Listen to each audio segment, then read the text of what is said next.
যে আমাদের দেশের ভালো সাংবাদিকদের পরিণতি হয় দুইটা। আপনাদেরকে এই পয়েন্টটা লক্ষ্য করতে হবে।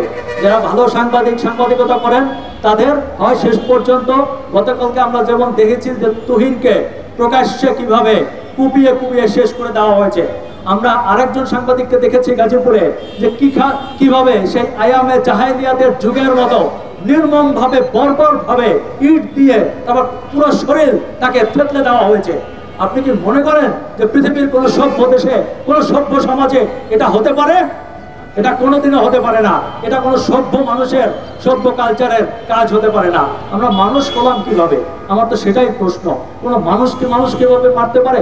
সাংবাদিকের কথা বাদই দিলাম, দেখুন কিভাবে তাকে শেষ করে দেওয়া হয়েছে। আপনাদের 1 নম্বর পরিণতির কথা বললাম যে ভালো সাংবাদিক হলে পরিণতি এমন হবে, সঠিক খবর প্রচার করলে পরিণতি এমন হতে পারে। আবার আরেকটা পরিণতি আছে যে শেষ পর্যন্ত মারধর খেয়ে একসময় হয়তো দেশের বাইরে চলে যেতে হবে অথবা সাংবাদিকতা ছেড়ে দিতে হবে।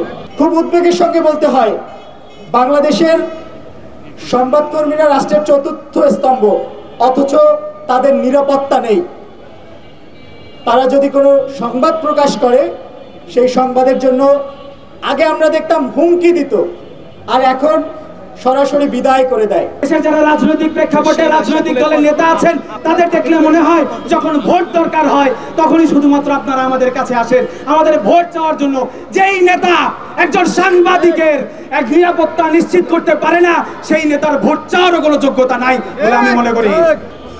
এই গণমাধ্যম কর্মীদের উপর যেভাবে হামলার শিকার হচ্ছে প্রতিনিয়ত তারা, এবং সেখানে কোনো ধরনের কোনো বিচার নেই, কোনো তদন্ত নেই, কোনো কিছুই নেই।